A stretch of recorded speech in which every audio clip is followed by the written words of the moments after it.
नमस्कार, मी मृणाली पिळणकर. मी पाहत आहात LS मराठी. पाहुयात काही महत्त्वाच्या बातम्यांचा सुपरफास्ट आढावा. भोंदू अशोक खरातच्या SIT चौकशीला सुरुवात. खरात आणि काही बिल्डरांची समोरासमोर चौकशी झाल्याची माहिती. आज अशोक खरातला अटक होऊन 1 महिना पूर्ण. बुलडोझर सोडा, अयानला फाशीवर लटकवा, मंत्री नितेश राणेंचं वक्तव्य. अतिरेक्यांना मदत करायला हे काही ठाकरेंचं सरकार नाही, हे देवाभाऊंचं सरकार आहे, चिंता करू नका, राणेंकडून स्पष्ट. वाहतूक कोंडी संदर्भात आमदार सुहास कांदेंनी केंद्रीय मंत्री नितीन गडकरींची घेतली भेट. मनमाडच्या महामार्गावर फ्लायओव्हरसाठी मंजुरी. वाहतूक कोंडी आणि अपघातांवर निघणार कायमस्वरूपी मार्ग. वाशिम जिल्ह्यात शेतकऱ्यांचं संपूर्ण कर्जमाफी आणि पीक विम्यासाठी उपोषण.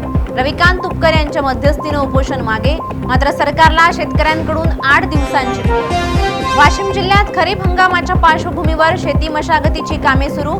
यंदा मशागतीच्या खर्चात वाढ झाल्यानं शेतकरी अडचणी. शेतकऱ्यांचं आर्थिक गणित बिघडलं. गोंदिया प्रतापगड कवठा मार्गावर हत्तींचा वावर. काही काळ वाहतूक ठप्प.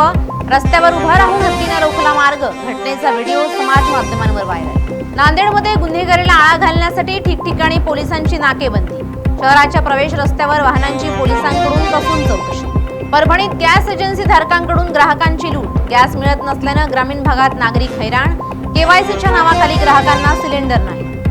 जळगावच्या जामनेरमध्ये कुशन दुकानाला भीषण आग. दुकानदाराचं सर्वस्व आगीत भस्मसात. आगीत 8 लाखांचा माल जळून खाक. नाशिकच्या मनमाडमध्ये 2 शेतकऱ्यांचा विजेच्या धक्क्यानं दुर्दैवी मृत्यू. नांदगावच्या साकोरा येथे घडली घटना. गावावर पसरली शोककळा. या होत्या आताच्या घडीच्या काही महत्त्वाच्या बातम्या.